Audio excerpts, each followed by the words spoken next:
सिपाही paper leak को लेकर अदालत में सुनवाई हुई। अदालत ने सुनवाई के दौरान केस डायरी मांगी है। हम आपको बता दें कि अभ्यर्थियों की जमानत के लिए जो गिरफ्तार हैं और होटवार जेल में हैं, उनकी जमानत के लिए आज आवेदन दिया गया था, जिस पर कोर्ट ने अब अगली सुनवाई 20 अप्रैल को होगी कहा है। और आपको बता दें कि पेपर लीक मामले के आरोपी सुनील कुमार, किशोर कुमार, सन्नी राम, रविंद्र कुमार, दलील कुमार, शशिकांत, अभिषेक कुमार समेत कई लोगों ने रांची सिविल कोर्ट में जमानत याचिका दाखिल किया है और इनका कहना है कि ये अभ्यर्थी हैं, साजिश के तहत उन्हें फंसाया गया है। दलील दी गई है कि उन पर आपराधिक मुकदमा ना चलाया जाए, इससे उनका शैक्षणिक कैरियर खत्म हो जाएगा। तो करिश्मा देखिए, ये जो पूरा मामला सामने आया है, करोड़ों अरबों की वसूली तो हुई ही है। 159 अभ्यर्थी दबोच लिए गए हैं और कुछ अभ्यर्थी जंगल में भाग गए थे जिन्हें पुलिस पकड़ नहीं पाई। लगता है कि और 150 के आसपास अभ्यर्थी थे।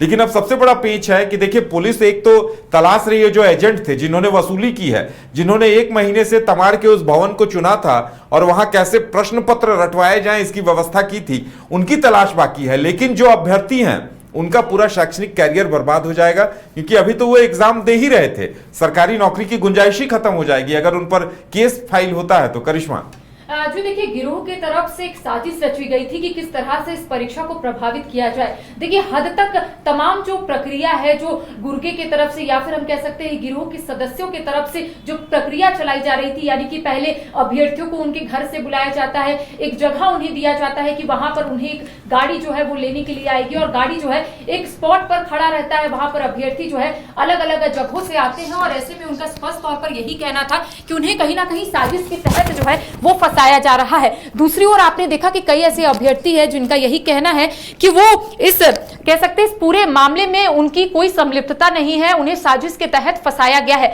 देखिए, आप अगर ये पूरे प्रक्रिया को देखेंगे तो पहले अभ्यर्थियों को कहीं ना कहीं गुमराह किया जाता है, व्हाट्सएप के जरिए उन्हें बुलाया जाता है और यह कहा जाता है कि इस बार उन गिरोह के पास वो क्वेश्चन पेपर है जो इस बार उत्पाद सिपाही की परीक्षा में आने वाले हैं। फिर उसके बाद जो अभ्यर्थी है अलग अलग जगहों से एक स्पॉट पर पहुंचते हैं, यानी कि राजधानी रांची के तमाड़ थाना क्षेत्र में, वहां पर एक अंडर कंस्ट्रक्शन बिल्डिंग में उन्हीं के गाड़ी के माध्यम से उन्हें लाया जाता है। उन अभ्यर्थियों को फिर क्वेश्चन पेपर रटवाए जाते हैं और यह कहा जाता है कि यही जो 4 सेट है इसी में से क्वेश्चन जो है वो आएंगे। हालांकि देखिए, बाद में पुलिस ने यह कंफर्म किया है कि वो फर्जी क्वेश्चन पेपर थे। हालांकि उनका यह कहना है कि पेपर लीक तो नहीं, लेकिन इंटेंशन बिल्कुल यही था। हालांकि देखिए, जेएसएससी की तरफ से यह कह दिया गया है कि पेपर लीक तो बिल्कुल नहीं हुआ है, लेकिन साथ ही साथ सवाल जो है झारखंड के दूसरे अभ्यर्थी उठा रहे हैं और साथ ही साथ झारखंड की जनता भी उठा रही है कि आखिर उतने समूह में स्टूडेंट अभ्यर्थी जो है एक जगह क्या कर रहे थे।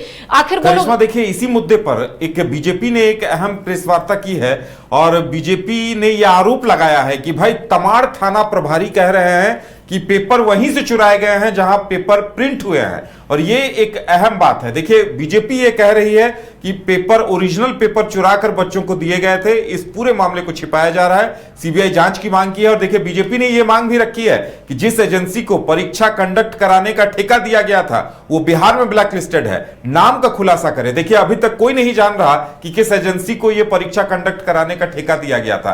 तो बीजेपी इन 2 मुद्दों को लेकर, तमाड़ थाना प्रभारी के बयान को लेकर और किस एजेंसी को यह ठेका दिया गया था, इसे लेकर सवाल खड़े कर रही है। उदय, देखिए, ये पहली बार नहीं है कि इस तरह के आरोप लग रहे हैं। जेएसएससी की तरफ से जब भी परीक्षाएं होती है तो झारखंड के अभ्यर्थी ही यही बात बोलते हैं कि इस बार जो ब्लैक लिस्टेड एजेंसी है उसी के तरफ से तमाम जो तैयारियां हैं परीक्षा को लेकर वो की गई है। क्वेश्चन पेपर जो है वही ब्लैक लिस्टेड कंपनी जो है, ब्लैक लिस्टेड जो एजेंसी है वही बना रही है। और इस बार भी बीजेपी की तरफ से, यानी कि विपक्ष की तरफ से कई सवाल उठाए जा रहे हैं। पहला जो सवाल है वो यही है कि पुलिस की तरफ से जो कहा जा रहा है और जेएसएससी की तरफ से जो कहा जा रहा है कि दोनों जो क्वेश्चन पेपर है अलग अलग है, तो बीजेपी का कहना है कि आखिर उस वक्त कौन मजिस्ट्रेट वहां पर थे जहां पर सेट को देखा गया, मैच किया गया और उसके बाद यह प्रूफ किया गया कि दोनों जो सेट है वो अलग है। बीजेपी का सबसे पहला सवाल यही है।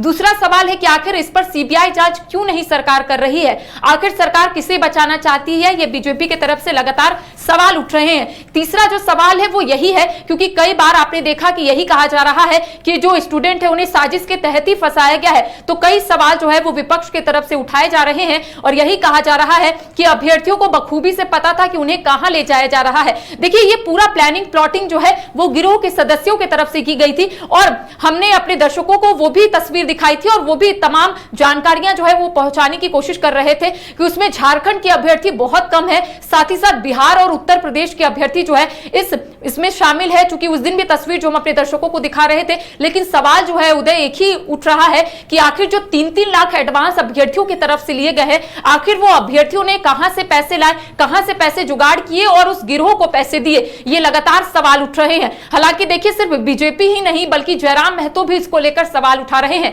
उनका कहना है कि कहीं आग लगा है तो धुआं तो निकल रहा है, धुआं ऐसे तो निकलता नहीं है। तो सवाल लगातार यही उठ रहे हैं कि अगर पेपर लीक नहीं हुआ है तो कौन मैजिस्ट्रेट था जो दोनों सेट को चेक किया कि जो फर्जी जो सेट मिला है राजधानी रांची के तमाड़ थाना क्षेत्र से, जो अंडर कंस्ट्रक्शन बिल्डिंग में जो सेट मिला है और जो रिलीज किया गया है आयोग की तरफ से परीक्षा के दिन, वो दोनों सेट को कौन मैच किया है, ये लगातार बीजेपी सवाल उठा रही है। और करिश्मा, देखिए, जिन अभ्यर्थियों को वहां लाकर उत्तर रटवाए जा रहे थे, अगर तमाड़ के लोग, स्थानीय लोग जागरूक नहीं होते, पुलिस को सूचना नहीं दी होती, तो ये पूरा मामला मैनेज था, मामले की किसी को खबर भी नहीं लगती, भले पेपर मिलते या नहीं मिलते। देखिए, गिरोह की तरफ से यही कोशिश की जा रही थी कि आबादी से दूर उन्हें ऐसे जगह पर ले जाया जाए जहां पर पुलिस की आवाजाही जो है बहुत कम होती है, पुलिस का जो गश्ती है या फिर जो गाड़ियां हैं जो गश्ती करती है रात में, वो गाड़ियां वहां पर ना आए। और यही वजह है कि अंडर कंस्ट्रक्शन बिल्डिंग, यानी कि जंगल के बीच में एक अंडर कंस्ट्रक्शन बिल्डिंग है, वहां पर अभ्यर्थियों को क्वेश्चन पेपर रटाया जाता है। हालांकि देखिए, आस पड़ोस के लोगों को यह शक होता है क्योंकि वो बिल्डिंग जो है आधा अधूरा है, तो ऐसे में लोगों को शक होता है कि आखिर 200 से 300 अभ्यर्थी यहां पर क्या कर रहे हैं। देखिए, सूत्रों के हवाले से यह भी जानकारी मिल रही है कि सिर्फ 159 अभ्यर्थी नहीं बल्कि और भी अभ्यर्थी थे जो जब पुलिस की गाड़ी वहां पर पहुंची तो कई ऐसे अभ्यर्थी है जो भागने में कामयाब रहे। हालांकि देखिए, ये सूत्रों के हवाले से खबर जो है वो निकलकर सामने आ रही है, हम इसकी पुष्टि नहीं करते हैं क्योंकि पुलिस जो है लगातार तमाम चीजों को देख रही है। पुलिस जो है उन तमाम लोग जो भागे हैं, जो फरार हुए हैं, उनको खोजने में लगी हुई है। लेकिन ज्यादा जो आंकड़े सामने आ रहे हैं उदय, वो उत्तर प्रदेश और बिहार से है। लेकिन इसमें जो मुख्य सरगना है जिसका नाम आ रहा है अतुल वत्स, उनका जो कनेक्शन है वो अलग अलग परीक्षाओं में आपने देखा कि अलग अलग परीक्षाओं में उन्होंने परीक्षा को प्रभावित करने की कोशिश की। नीट हो, उत्तर प्रदेश हो, राजस्थान हो, अलग अलग स्टेट में जितनी भी परीक्षाएं हुई उसको कहीं ना कहीं प्रभावित करने की कोशिश जो है उनके गिरोह की तरफ से की जा रही थी। और यही वजह है कि झारखंड में उत्पाद सिपाही की परीक्षा होने वाली थी और ऐसे में जितने भी अभ्यर्थी है वो इंतजार कर रहे थे कि कब उत्पाद सिपाही की जो परीक्षा है वो झारखंड में होगी और परीक्षा के ठीक एक दिन पहले फर्जी क्वेश्चन पेपर जो है वो रटवाए जाते हैं। हालांकि देखिए, इसकी भी पुष्टि हम नहीं कर रहे हैं, पुलिस हर एक एंगल से जांच कर रही है और आने वाले समय में हम कह सकते हैं, क्योंकि मामला जो है कोर्ट में जा चुका है, जो अभ्यर्थी है वो न्यायिक हिरासत में होटवार में है, लेकिन अभ्यर्थियों की तरफ से लगातार जमानत को लेकर गुहार जो है वो कोर्ट से लगाई जा रही है और यह भी कहा जा रहा है कि यहां पर उनका जो अर्जी है वो रिजेक्ट हो जाएगा, उसके बाद हाईकोर्ट जाएगा। तो ऐसे में देखने वाली बात होगी, क्योंकि अभी आईओ से डायरी जो है यानी कि केस डायरी वो मांगा गया है, तो उसमें क्या कुछ लिखा गया है, आखिर किन किन चीजों का वर्णन किया गया है, ये कुछ दिन के बाद पता चलेगा। लेकिन दूसरी जो सुनवाई है वो 20 अप्रैल को है। जी चलिए, अब इंतजार किया जाए कि आगे क्या कुछ सुनवाई होती है और क्या कुछ तथ्य निकलकर सामने आते हैं। लेकिन बीजेपी जिस तरह से कुछ मुद्दे उठाते हुए मांग कर रही कि भाई ब्लैकलिस्टेड एजेंसी के नाम का खुलासा करें, तमाड़ थाना प्रभारी का जो बयान था उसके मद्देनजर सरकार जवाब दे, तो देखने वाली बात यह होगी कि आगे इस पर क्या होता है।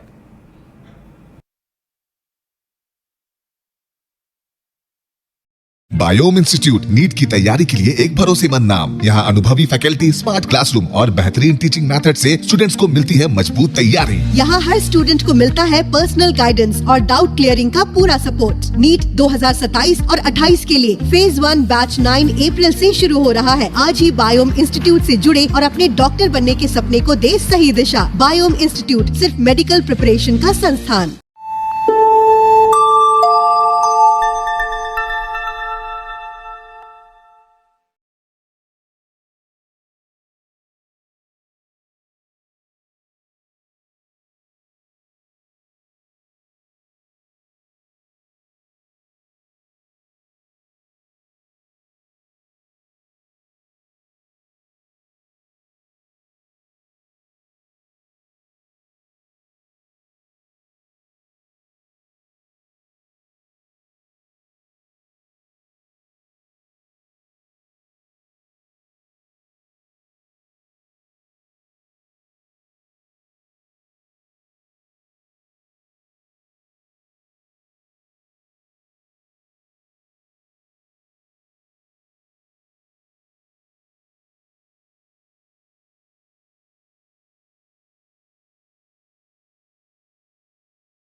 बायोम इंस्टीट्यूट नीट की तैयारी के लिए एक भरोसेमंद नाम। यहाँ अनुभवी फैकल्टी, स्मार्ट क्लासरूम और बेहतरीन टीचिंग मेथड से स्टूडेंट्स को मिलती है मजबूत तैयारी। यहाँ हर स्टूडेंट को मिलता है पर्सनल गाइडेंस और डाउट क्लियरिंग का पूरा सपोर्ट। नीट 2027 और 28 के लिए फेज 1 बैच 9 अप्रैल से शुरू हो रहा है। आज ही बायोम इंस्टीट्यूट से जुड़े और अपने डॉक्टर बनने के सपने को दे सही दिशा। बायोम इंस्टीट्यूट सिर्फ मेडिकल प्रिपरेशन का संस्थान।